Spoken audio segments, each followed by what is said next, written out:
எழுத்தும் என்னும் எழுத்தும் என்னும் எழுத்தும் என்னும் எழுத்தும் என்னும் எழுத்தும் என்னும் எழுத்தும் என்னும் எழுத்தும்.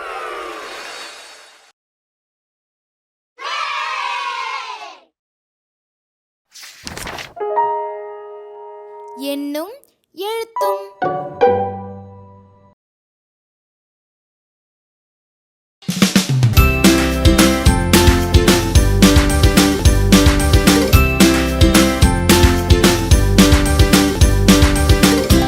பருவம் 3 வகுப்பு 4 அலகு 4 பயிற்சி எண் 4.4 படிப்பேன் விடையளிப்பேன்.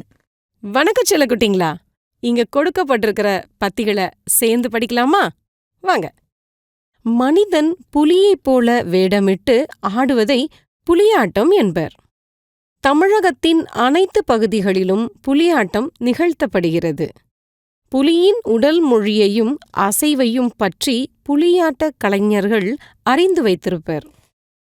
அடுத்ததா, மயில் உருவத்தைக் கொண்டு செய்யப்பட்ட பொம்மையில் தன் உருவத்தை மறைத்து கொண்டு ஆடுவது மயிலாட்டம்.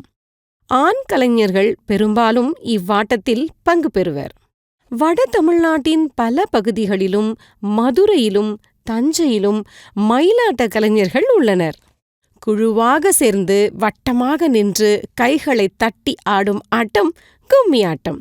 திருவிழா காலங்களில் பெரும்பாலும் கும்மியாட்டம் நடைபெறுகிறது. இசையை கேட்டு அதற்கேற்ப ஆடலாம் அல்லது தாங்களே பாடியும் ஆடலாம். இறுதியா, பொம்மைகள் மூலம் பேசி நடிப்பது பொம்மலாட்டம். பொம்மைகளுக்கு ஆண் பெண் குழந்தைகள் போல் வேடமணிந்து அவர்களைப் போல் பேசச் செய்வர். திரைக்குப் பின் பொம்மலாட்ட கலைஞர்களால் பொம்மைகள் இயக்கப்படுகின்றன. என்ன குட்டிச்சலங்களா, கீழே சில கேள்விகள் கொடுக்கப்பட்டிருக்கு. அந்த கேள்விகளுக்கான சரியான விடைகளை பத்தியிலிருந்து எடுத்து எழுதுறீங்களா? வாழ்த்துகள் குட்டிச்சலங்களா.